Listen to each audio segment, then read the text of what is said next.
What is going on, ladies and gentlemen? Welcome back to Auto Auction Rebuilds. Today we're back at Insurance Auto Auctions here in Oklahoma City for another walk around. Let's jump into this video today and see what we find. You guys want to start with the thumbnail, right? A 2009 Lamborghini Gallardo. This is an Lp560-4. It's a 5.2 liter V10, 552 horsepower, guys.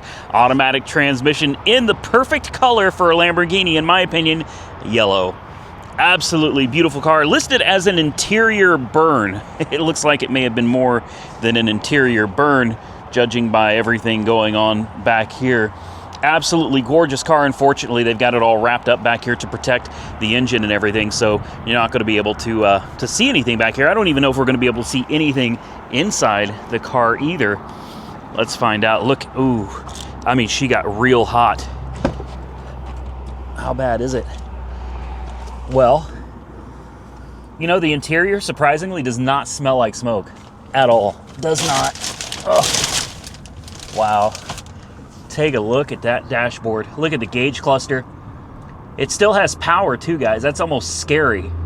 That's real scary. 53,000 miles on the odometer. Speedo goes to 210. Red line, 8,500 RPM, guys. Got the yellow stitching, got the yellow piping. Gallardo all across the door sill there. That looks nice. It's a slick car, guys. It's a slick car. Man, I wonder what happened. Are these things known for like the fuel pumps catching on fire? Isn't that what it was? They have like dual fuel pumps and they catch on fire. I think that was an older. You know what? They probably all have the same problem, right? I don't know. Gorgeous car though, at least it was. Lots of damage back here though. Yeah, she's burnt pretty good, guys. Don't worry. Well, stay. Stay. I didn't actually undo it, or maybe I did. I didn't mean to. Let's stay down. This is very sticky stuff right here, guys. There we go. I sure don't want to cut myself on any of the broken glass or anything back there, but take a look at these wheels. Michelin tires. Look at the size of the calipers and the rotors. I mean, they're absolutely huge. What a beautiful old car. Definitely something within my price range, and it's got power. The question is, how bad is that fire damage? I got a feeling this one probably doesn't run anymore. I'll have to check the footage because I couldn't really see into that dark abyss of charredness under the trunk there. Anyway, there it is, the thumbnail. Beautiful older Lamborghini. Very rare we see something like this sitting out here at this yard in Oklahoma City. Sitting right next to it is an old SL500, guys. I actually love these cars. This one, unfortunately, has seen better days. This is here because of hail. You're gonna see a lot of hail damaged vehicles coming up for sale here in Oklahoma City. We had just crazy amounts of hail, guys. We don't just get one storm season here. All right, Oklahoma gets a storm season in fall and a storm season in spring. And then any other day of the year could also be a storm day. You just never know. It could be the middle of summer, 105 degrees out, and you could end up with hail and tornadoes. You just never know. But traditionally, you're gonna get storm seasons in the fall and in the spring. And as you can see from the top of this, that's all hail, guys.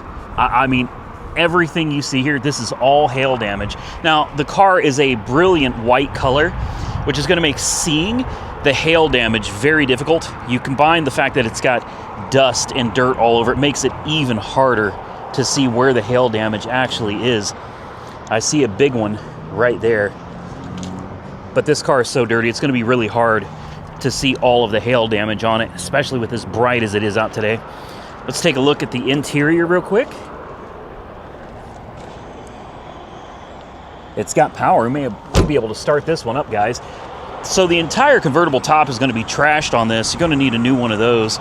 If you can deal with some hail dings, the rest of the car is actually in pretty decent shape. You can see the hail damage back here, where the hail balls just went right through that window, man. So whole top, don't know what that's going to cost. It's interesting they debadged it too. So you never know what it is, right? It could be like an SL320. It could be an SL500. You just don't know. Can we pop this trunk? Does it? No. I don't even know if I can get in here because of how close this thing is sitting to the Lamborghini. I don't think I'm going to be able to get in here. 122,000 miles. I really like the blue interior. It's really nice. Honestly, though, I'm not I'm not all that interested in an old SL 500, guys. I'm really not. But I thought I'd show it on video because, I don't know, maybe Monkey Wrench Mike will see it and he'll be interested in getting himself this for his channel. Let's pop the hood if we can. Is it already open? No, it's not. It's closed. And I can't fit in there. So that's going to be the end of this one. I love the style of this generation SL though, guys. Absolutely beautiful car. Since we're over here in the nicer car section, how about a 2016 GLE 350? That's not the most impressive, but I still think it's a really nice looking vehicle. It's listed here as collision damage, but I'm not really seeing any. Now I do see something. You guys, I'm pointing right at it. If you can see it, drop a comment below. It can't just be me, or maybe it is. You know, it's probably... I'm going to walk around and we'll circle back. That's one of my favorite sayings. We're going to circle back. You never circle back. Anyway, let's take a look. 4MATIC, all-wheel drive. It's a pretty big vehicle, guys. Take a look. The GLE 350, right, which is, you know, an average size SUV versus the old Model A. Well, there's a big difference there, isn't there? Good Lord have mercy. Last time we were looking at a BMW X7. Today, we're looking at a GLE 350 sitting next to the Model A over there. It's got power too. Be very careful opening these doors. I don't want to ding anything. So this is a collision, huh? Now I already saw where some damage was, but I don't see where it's enough to total out a vehicle like this at all. Let's see if it fires up. Runs great. Strange noise coming from under the hood though. Maybe that'll go away. Almost sounds like a pulley bearing going bad, which could either be from age or it could be that this thing got wet under the hood. Let's see, oil change sticker from Cooper Auto Group. Next service date, 68,000 miles. What's the current mileage? Lots of things unavailable. Service A3 exceeded by 133 days. Isn't that your typical Mercedes owner? No offense, Mercedes owners, right? No offense, I don't mean to offend you, but I swear, every time I get in a Mercedes or a BMW, you always see that the services have been exceeded by like 1,000 days. Like they just don't pay attention. They're not interested in servicing the vehicle. Heated seats, no cooled seats. I wonder if this works. Let's see if yeah. Mercedes-Benz. All right. 64,986 miles on the odometer. Honestly, kind of a nice vehicle. But the question is, where's the damage? Now, I saw it, but I'll bet a lot of you didn't. Let's take a look under the hood. And we're going to circle back, because I always circle back when I say I'm going to circle back. All right. Hood stays up on its own. Good hood struts. That's a positive sign, right? Super easy to work on, really. You know, I'm not the biggest Mercedes fan. I'm really not. They're just over-engineered, over-complicated. I don't want to say they're junk, because they're not. They're when these things run great, not a 350 per se, but when these things run and drive the way they're supposed to, good God, man, they are phenomenal. The ride quality's out of this world. The interior materials are wonderful. The power and performance that these things provide, it's second to none, guys. The problem is they break all the time. These things are always breaking, and when they break, it's super expensive. So there's an old saying, if you can't afford a new fill in the blank, Mercedes, a new Range Rover, a new, not Lexus, Lexus is Toyota, but you get what I'm saying, Jaguar, take your pick from any of these highly expensive European vehicles. If you can't afford to buy one new, you really can't afford to own one used. And the reason they say that is because it is so expensive to maintain these things once they start getting older and getting up there in mileage, that it just doesn't make any financial sense. A lot of times, and even if you're going to do the work yourself, so many times you'll find that just trying to keep up with parts can cost you more monthly than a car payment on one that's still newer and under warranty. Now, I know everybody's got their opinions, and I have mine, and that is my opinion. With that said, you guys know I've brought many Mercedes to the channel, along with BMWs and Land Rovers and Range Rovers. I do love them, but they scare the living hell out of me. So, did you see the damage? It looks to me as if something is off kilter here. This wheel looks like it's kind of out. This is pushed out too far, that is pushed in too far, and if you look, you'll see that there's definitely some damage to this wheel surface. So something happened here. They scraped up against something, hit something, I don't know. Aside from that though, I'm looking down at the rockers. I don't see any damage down here. Dog leg looks fine, quarter is good. I don't see any impact damage at all other than right here on the wheel, and that is honestly probably a tie rod in. It looks like there's probably a tie rod back there that got pushed in, or possibly a control arm. Other than that, that's it. And to total this beautiful vehicle, are you kidding me? That looks like an easy fix, guys. I see no other damage, unless there's some kind of problem with the 4MATIC system. I don't know. The rest of the car looks absolutely great. I'm not interested in a 350. If this was like a 550, that would be different, but the base V6 is just not for me. How about an old Boxster, guys? Yep, the Runny Egg Headlight Edition. I actually love these cars, I really do. You can get them, they're a dime a dozen anymore. The Boxster's always been called like, it's the poor man's Porsche, right? If you can't afford a 911, and let's be real, most of us can't. And even if we could, most of us probably wouldn't really want to. I've owned one Porsche 911. It was a nice little Carrera. Long time ago. If you're an OG subscriber, you remember it. Bought it from another auction, and it had water in the oil, or sorry, it had oil in the water, and you would think it head gasket problem. We found out through a lot of research and a lot of time later, after I'd already sold the car, we found out the engine was actually replaced by Porsche in Oklahoma City, or up in Edmond. Yeah, it had literally a brand new engine in it. The old engine had failed, and it had released oil into the coolant, and it was blamed on Porsche. There was a lawsuit. The lawsuit was won by the individual, so Porsche was forced into putting a brand new motor in that car. Now, this is all unbeknownst to me when I purchased the car, and it was unbeknownst to me until after I had sold the car. I didn't learn all of this until later. But the engine in that car was brand new. But here's what Porsche did. Porsche was so upset that they got forced into eating that engine. And you want to know what an engine cost in a 911? It was a 996 Carrera. That's an expensive motor, guys. They were so pissed off about it, they threw a new engine in it, but they did not flush or clean out the oil that was left in the cooling system. So all that oil in the cooling system deteriorated every rubber hose that goes all the way from the back all the way to the front. I had to replace every hose and then flush out that entire cooling system with Shout laundry detergent. That was one great video, guys. A lot of fun. The guy that ended up buying it from me, he got back to me, and he's the one that let me know that that engine was brand new. I had no idea, and I sold it to him for stupid cheap, guys. Anyway, the point to that story is, and it was a manual transmission as well. It's the only way to drive one of these. These are super fun cars. This one's an automatic, which it takes away from the driving experience of something like this.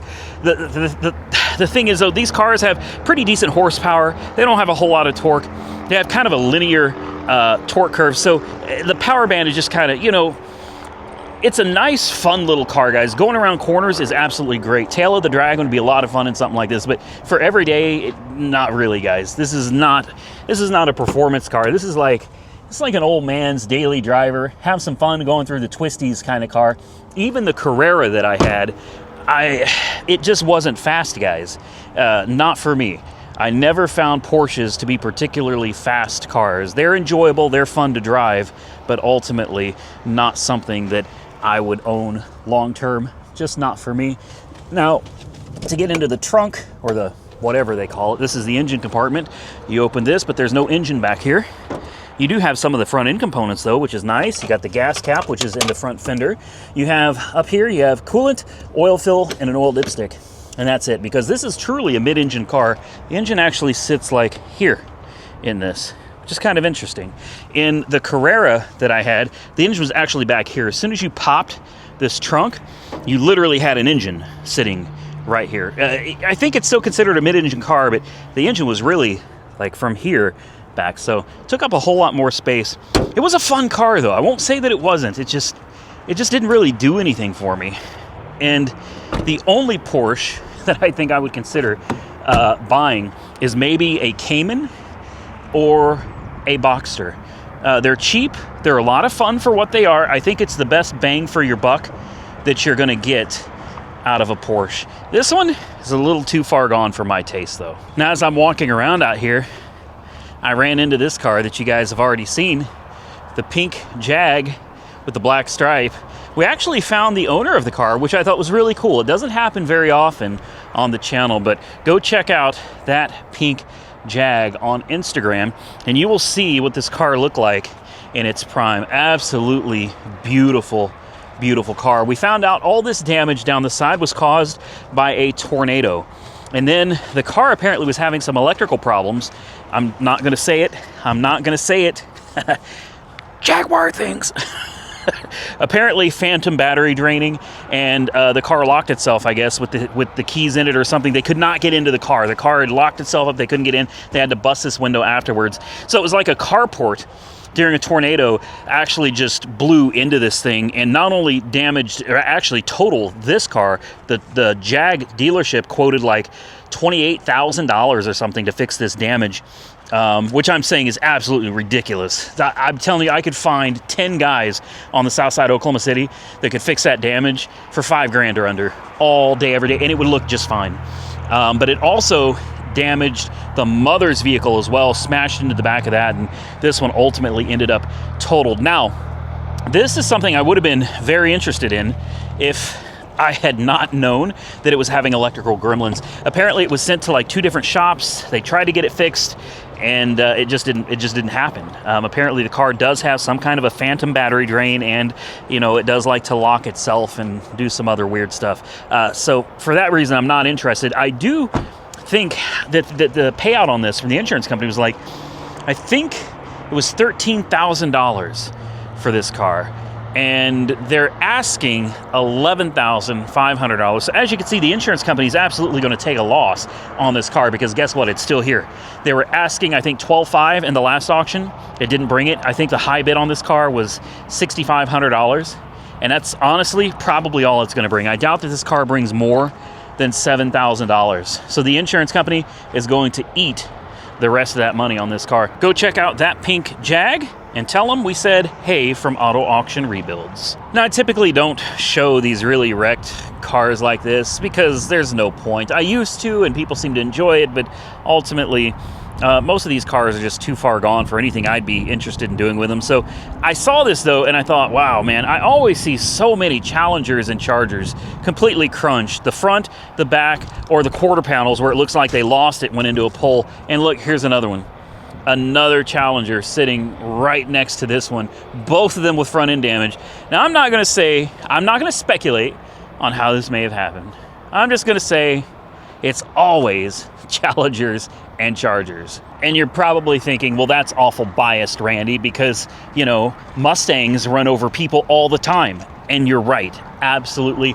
I didn't want to leave out Mustangs, but I couldn't find one. And also, hitting people doesn't cause the same kind of damage as hitting poles and street lamps and other cars. You know what I mean? Typically, the damage is much different when a Mustang runs over people versus Challengers and Chargers that are always running into each other. All right?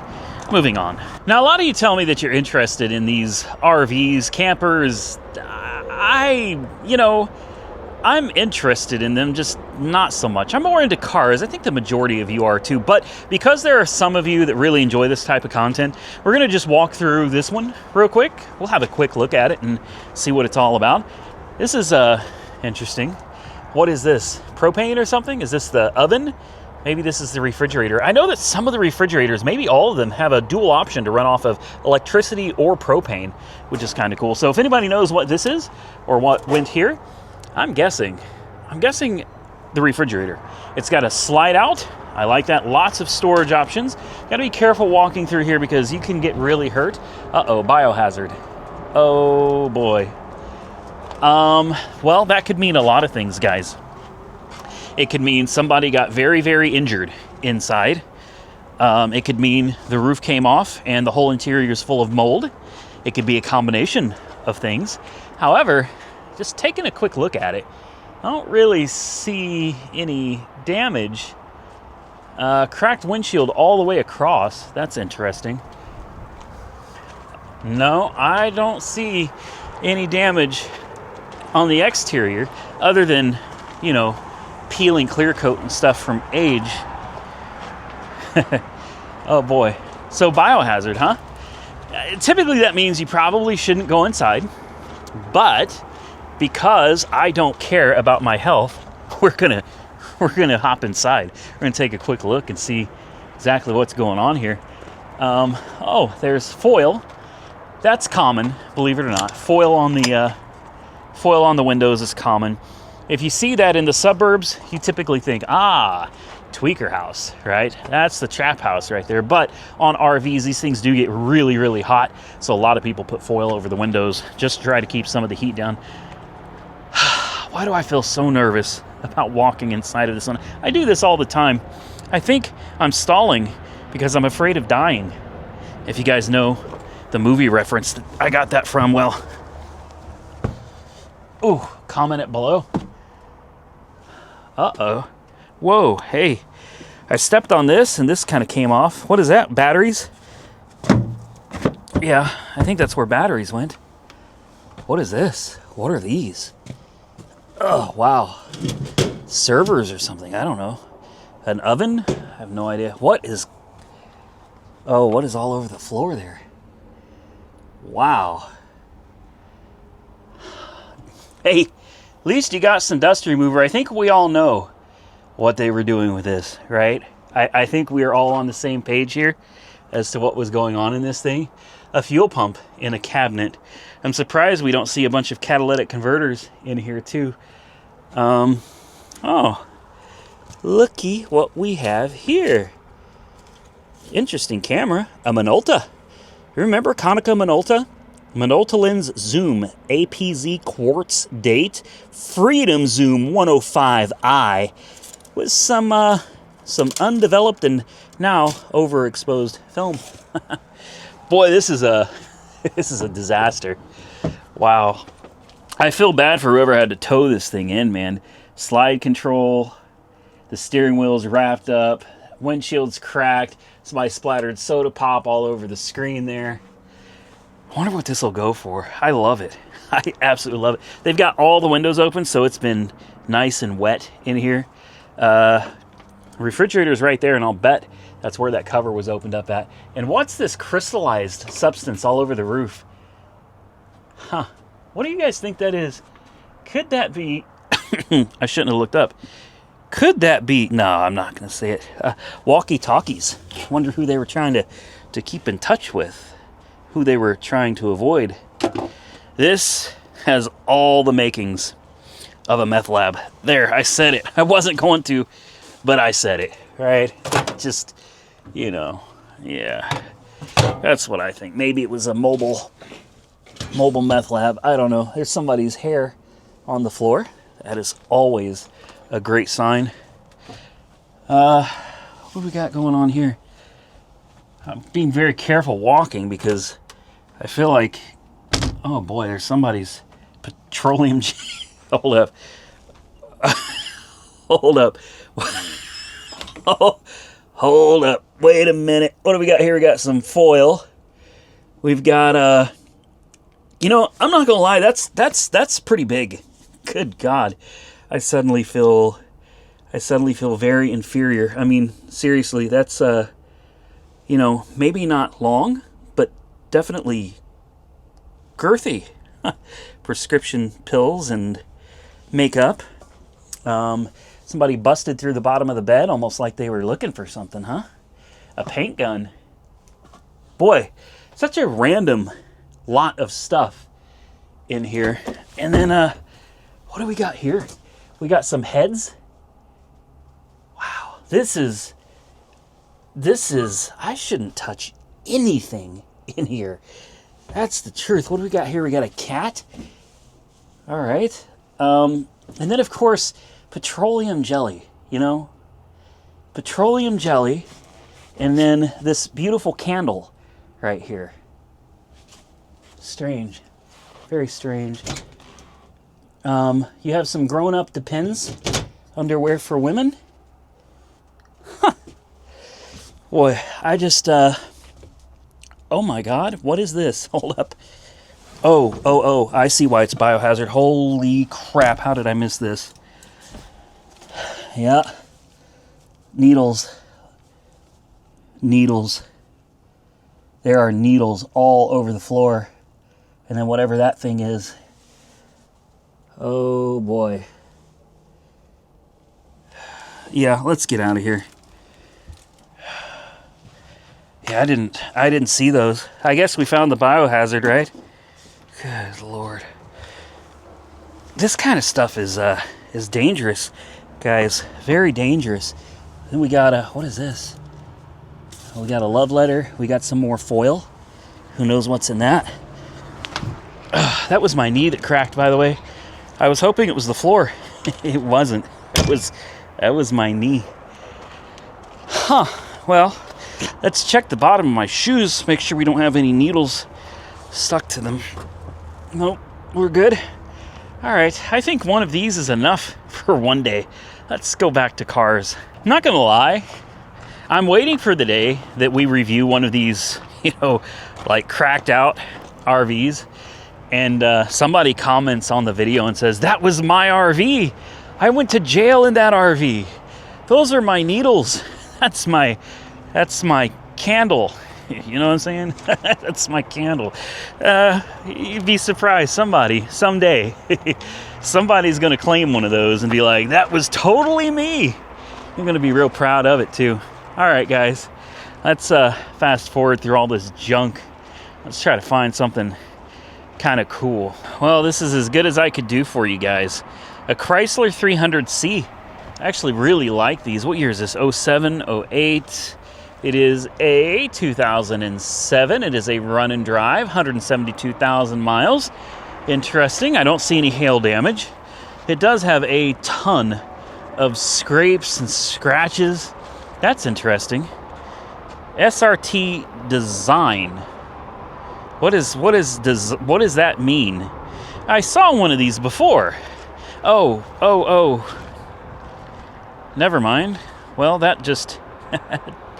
I thought all we had was a broken front bumper. Yeah, I thought, okay, she had a light front end collision, just needs a little bit of front end work, no big deal. No, this car is literally smashed in half, so I guess that's going to be it for that one. So here's something I kind of like, which means it's probably wrecked really bad somewhere and I'm just not seeing it yet. 2013 BMW 328. It's kind of a clean little car. I like the wheels. I like the black on white. That's really nice. We've got some tape around the back doors, which suggests a flood.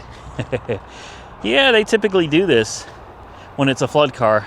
I guarantee you this thing's seen water.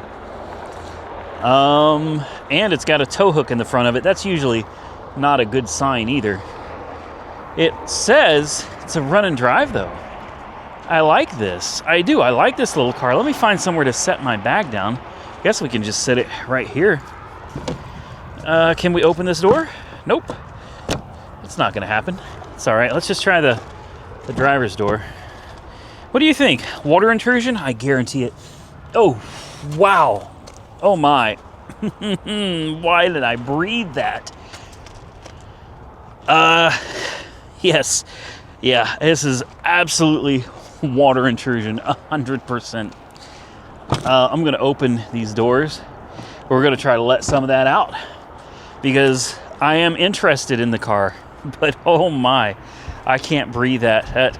I think I just took a good 2 or 3 years off my life breathing it. It smelled like straight mold. I mean, it's bad. So water definitely got into this car. The question is how? Is it a flood car? Or, as I've seen so many times, these sunroof drains get clogged, they run down the pillars through the headliner, and 9 times out of 10 they start leaking somewhere in here, or they leak up here, and they just flood the floors of these cars. Somebody did a good job trying to clean it up because I don't see any sign of water intrusion into this car. We could take a closer look, try to look for maybe a flood line. I do see some concerning debris right here. These look like washed away sticks. Yeah, that's what this is. And if you look right here, you can see some debris from water right there as well. So it looks like water has been up to, and if you look here, there's some discoloration. Maybe hard to see on camera, maybe impossible, but I can see discoloration between this part of the plastic and this part of the plastic. This is more black. This is kind of faded. So I think water got pretty high. Take a look at the floor. You can almost see a flood line on the floor too, if you look. Oh, I bet this is soaking wet. There is mud, sand behind the, yeah. Water's definitely been up to at least here. At least right there. There's also trash down here. You can see where dirt has gotten in here. There's moisture on the seat rails as well. Oh yeah. She's probably dead.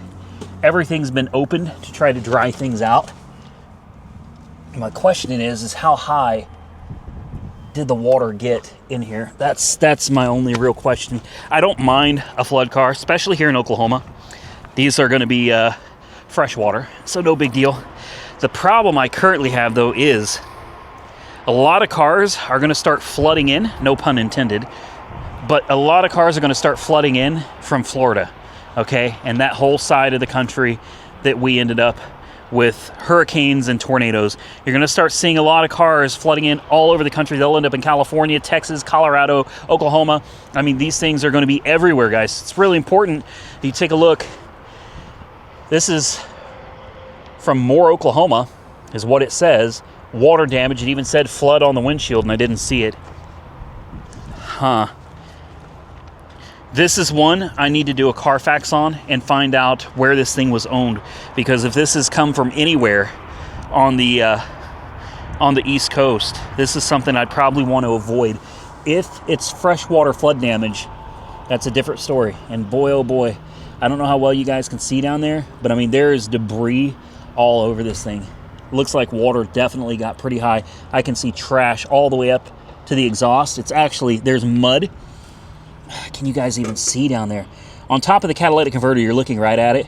There's all kinds of mud and muck up there. Same thing up here. Lots of debris. I mean, for all we know, the whole front of this car could have been sitting in water. So the fact that it says it runs is kind of insane. I don't see any water intrusion into either of the headlight assemblies, and that's something I'm definitely going to be looking for. Oil, what is this? That's just sitting there. There's no dipstick on this, so we're not going to be able to check the oil. I mean, there's even debris on top of the engine here, along with mouse poop. That's always a good sign to know that mice have been playing around in a car full of electronics, right? Take a look down there. Do you see all of that debris right there? Look at this. Leaves and sticks. That's from the flood as well. So I mean, water definitely got really high on this. I'm going to throw a jump on it real quick. It says it runs. I want to try to start it up. Let's see if it starts. Let's see if it moves into gear, forward and backward. And if it does, this is one I'll consider buying. Could be fun. 9 times out of 10, when I hook up a booster pack, it doesn't crank. I don't know. It's always a ground issue. I'm always not getting the ground quite right. But the headlights are lighting up like they're supposed to. The halos are good. Let's see. I almost don't want to sit in this thing, but got a radar detector there. Throw that in there. Let's see. Do we have seat movement? Nope. I didn't expect we would either. So there's damage down there. The rails may be rusty. It's hard to tell. Ugh, so we get to just sit in here like it is. Headlights were left on. We'll turn those off.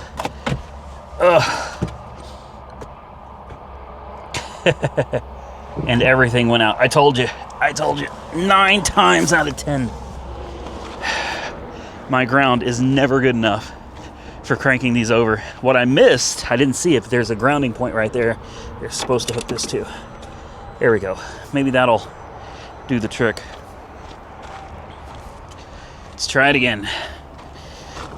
Oh. All right, here we go. Moment of truth. It runs, I mean, yeah. Oh, turn that off. Hey. We don't want that. No. Boy, it smells bad in here. Surprisingly, there's no warnings. None. Really?